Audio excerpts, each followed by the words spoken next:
Be honest, there's no one in wrestling you've ever wanted to punch quite as much as the old Bish. From Mattel's Walmart exclusive WWE Ruthless Aggression series, this is Eric Bicshoff.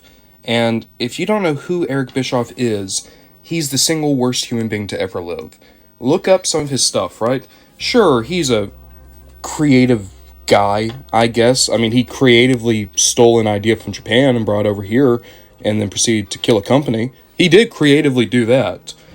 He creatively caved into everything Kevin Nash and Hulk Hogan ever wanted. Very creative in that way.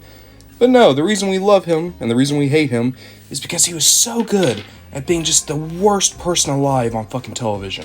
Like when he fired that dude in front of his kids and then made his daughter say like, "Hey honey, tell your daddy that he's still fired."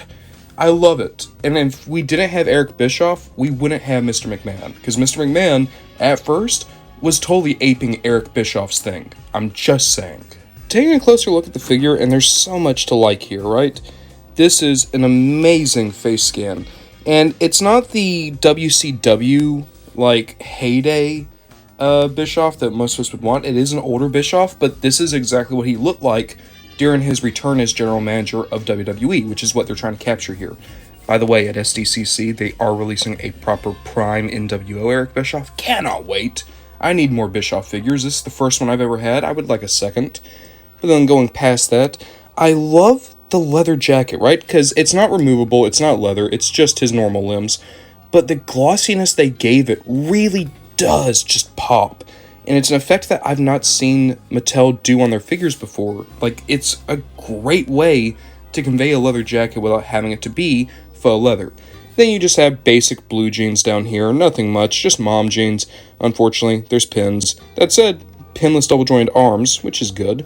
And then just basic shoes. So, aside from the head, the jacket, and it being Eric Bischoff, this is a kind of boring figure. But you do have options. For instance, you do have the two pointing hands. You do have the two splayed open hands. You have two grippy hands. And you do have a microphone. And granted, there's other things you possibly could have given him. Like, I don't know. Do you remember that time where Billy and Chuck were having their life ceremony? And there was that priest that turned out to be Eric Bischoff? Like, I wish there was an accessory you could have given him that was like that. Like this one! That's right, from that one segment where he disguised himself as a priest, they included the priest head. Now, the head is cool, right? But Eric was wearing robes at the time, he had a hat. I feel like if you were going to do this accessory, maybe it would have been nice to get the robes. But then at that point, you're talking about possibly an Ultimate Edition figure, which I'm not complaining about, I would have paid for it, I want the robes. But it is cool that you at least got the head, and then maybe you could get, a different figure's robes for this. To be honest, though, I wouldn't have this guy as the priest. It's more important to me that I have an Eric Bischoff in my collection, because like I said, I've not had one up until this point. So that's more exciting to me. Look, if you need a figure that's going to call Vince McMahon out to a fight on live television, and then spend the next 25 years getting punked by the guy, get this figure. The Eric Bischoff legitimately is very solid. And granted, not the most showy figure ever, but one that's going to make your wrestling shelf feel so much more complete. And I know it really has made my collection feel that little bit closer to being just, perfect.